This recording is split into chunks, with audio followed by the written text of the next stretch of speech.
샬롬, 하나님과 동행하는 새벽기도회 달라스 임마누엘 교회 권성철 목사입니다. 오늘도 하나님과 동행하며 풍성함을 누리시는 저와 여러분 되시기를 축복합니다.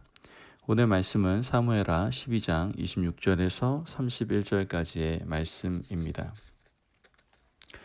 요압이 암몬 자손의 립바를 쳐서 그 왕성을 점령하매 요압이 전령을 다윗에게 보내 이르되 내가 랍바 곧 물들의 성읍을 쳐서 점령하였으니 이제 왕은 그 백성의 남은 군사를 모아 그 성에 맞서 진치고 이 성읍을 쳐서 점령하소서.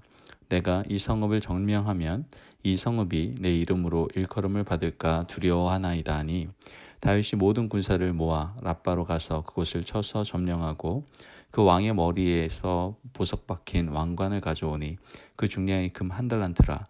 다윗이 자기의 머리에 쓰니라. 다윗이 또 그 성읍에서 누락한 물건을 무수히 내었고 그 안에 있는 백성들을 끌어내어 톱질과 썰의질과 철도끼질과 벽돌 구이를 그들에게 하게 하니라.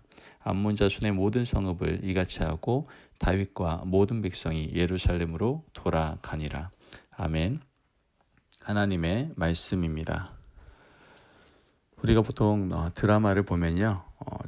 드라마 내용의 현실을 좀 많이 풍자하는 모습들을 보게 됩니다. 가끔 몇몇 정치인들 또 법에 관련된 분들이 대기업을 운영하고 있는 사람들의 범죄에 대해서 좀 감춰주려고 하는 그러한 이야기들, 그런 것들을 드라마에서 보게 됩니다. 예전에 누군가 그랬죠. 유전무죄, 무전유죄라고 이렇게 얘기했던 것처럼 돈 있는 사람은 죄가 없고 돈 없는 사람은 무조건 죄인인 것 같은 그러한 현실.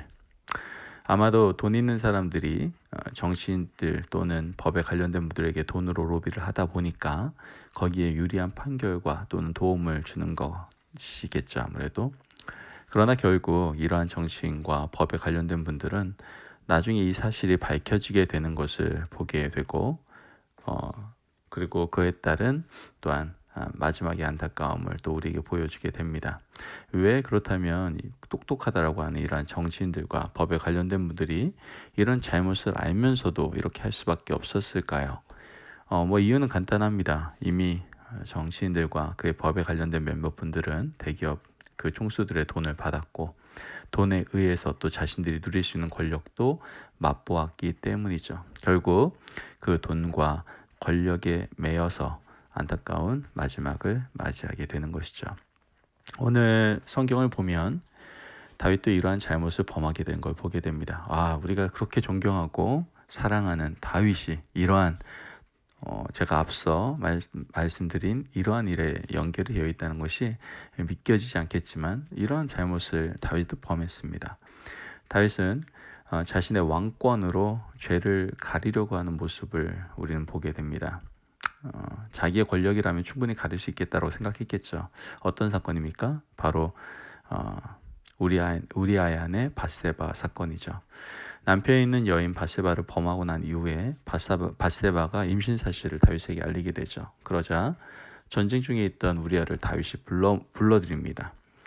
그렇게 충성스럽고 정말 용맹스러웠던 신하 우리아를 불러들여서 집에 가서 빨리 이 밧세바하고 좀 좋은 관계를 맺어서 이것이 무마되기를 바랬겠죠. 그런데 정말 충신은 충신이기에 자기가 전쟁 중에 신하 그 부하들을 거기다 두고 집에 가서 잘 수 없다고 얘기하면서 그냥 밖에서 야영을 합니다. 다윗의 계획이 이렇게 어그러지니까 다른 방법을 쓰죠. 어떻게 합니까? 전장에서 가장 선봉으로 우리아를 보내라고 전문을 써서 요압에게 보냅니다.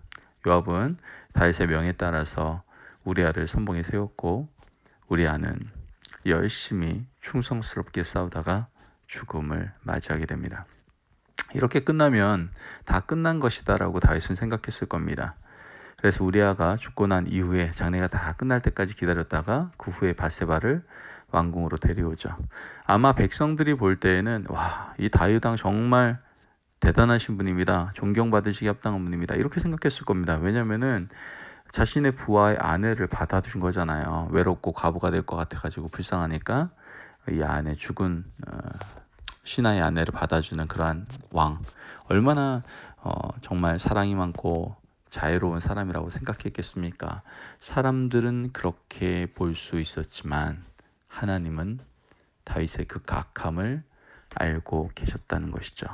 우리가 본 성경 말씀 앞장 11장 27절의 말씀을 보면 그 장례를 마침에 다윗이 사람을 보내 그를 왕궁으로 데려오니 그가 그의 아내가 되어 그에게 아들을 낳으니라. 다윗이 행한 그 일이 어때요? 여호와 보시기에 악하였다라고 얘기하고 있습니다. 11장 전체는요, 다윗이 자신의 죄를 덮어가는 그런 장면이죠. 사람들의 눈은 완벽하게 속일 수 있을지 몰라도 하나님 보시기에는 악한 행동이었습니다. 그리고 다윗은 그 악함으로 인하여, 그 죄로 인하여 결국 하나님께 어떻게 됩니까? 심판받게 되는 걸 보게 됩니다.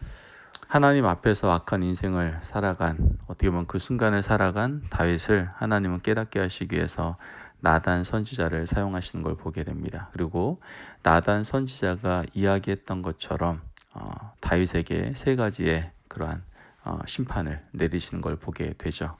하나님께서는 그 죄에 대해서 어떻게 책임을 물으십니까?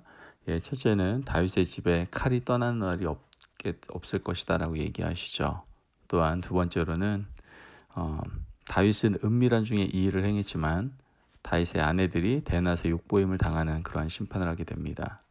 그리고 마지막으로는 밧세바의 아이, 즉 그 낳은 아이가 죽게 될 것이다 라고 얘기하죠. 이 말씀은 그대로 이루어지게 되는 것을 보게 됩니다.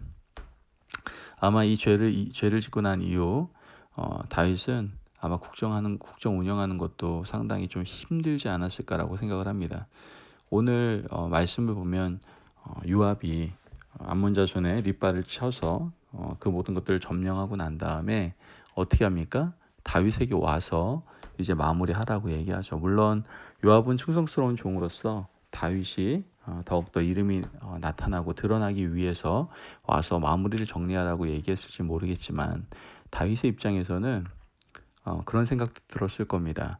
요압이 이 비밀을 다 알고 있는데 이런 의도라는 것을 아마 알게 됐을 텐데 내가 이거 안 가면 안 되겠지? 어떻게 보면은 요압은 그러한 생각은 아니었는데 그 죄에 쌓여 있는 다윗의 입장에서는 어쩔 수 없는 부하의 그러한 청을 들어줄 수밖에 없었다라고도 우리는 생각해 볼 수 있었겠죠. 그래서 결국 그곳에 가서 다윗은 마무리를 하게 되는 것을 보게 됩니다. 어떻게 보면 다윗이 죄에 쌓여서 이러한 처지가 되어 버렸습니다. 신하에게 어떻게 보면은 존경심이라든가 통제력도 상실하게 되고 하나님께 주시는 모든 죄에 대한 책임도 온몸으로 짊어져야 되는 불쌍한 인생이 되어버린 것이죠. 하나님께 매여 있으면 사람에게서는 자유하지만 사람에게 매여 있으면 하나님 앞에서 경거망동할 수밖에 없게 된다는 거예요. 오늘 우리는 이 말씀을 함께 묵상하면서 한번 생각해 봤으면 좋겠어요. 여러분은 지금 어디 매여 계십니까? 돈에? 혹시 자녀에게? 아니면 사업에? 아니면 고민과 걱정과 두려움에 여러분 매여 있습니까? 아직도 죄에 매여 있습니까? 여러분, 하나님의 자녀는 이런 곳에 매여 있는 사람이 아닙니다. 오직 하나님께 매인, 오직 주님의 사랑에 매인, 주님의 십자가에 매인 사람이 하나님의 자녀죠. 하나님께 매인받은 삶을 살아가기 위해서 우리에게 매어져 있는 모든 죄를 사하시기 위하여 예수님께서 십자가에 못 박혀 죽으신 것이죠. 오늘은 그 주님께서 못 박히신 성금요일입니다. 성금요일을 맞이하는 우리 마음에 이제 세상에 매인 것을 십자가에 다 못 박고 오직 하나님께 매인받은 인생이 살겠노라고 결단하고 나아가는 저와 여러분 되시기를 축복합니다.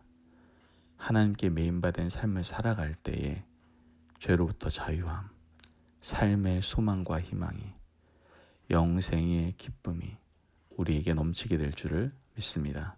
오늘 그 십자가의 사랑을 흠뻑 적셔 느끼실 수 있는 저와 여러분들이 되시기를 축복합니다. 기도하겠습니다. 하나님 감사합니다. 오늘 성금요일 우리를 위하여 십자가에 못 박혀 돌아가신 주님을 바라봅니다. 도대체 우리는 어디에 매여 있습니까? 우리가 진정 매어 있어야 될 곳은 십자가인데, 오직 주님의 사랑인데, 오직 하나님께만 매어 있어야 되는데, 우린 도대체 어디에 매인받은 삶을 살아가며 그에 따른 심판을 우리가 짊어지고 무거운 삶을 살아가야 합니까?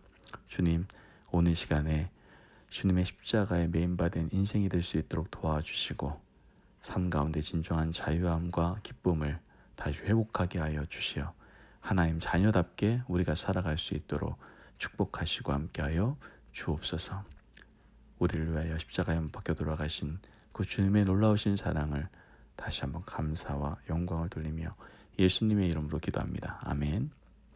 오늘도 하나님과 동행하며 풍성한 삶을 누리시는 저와 여러분이 되시기를 바랍니다. 오늘 성금요일입니다. 주님께서 십자가에 못 박혀 돌아가신 날입니다. 주님의 십자가를 더 묵상하시면서 그 풍성한 그 놀라우신 십자가의 사랑을 경험하시기를 바랍니다. 그럼 오늘도 승리하십시오.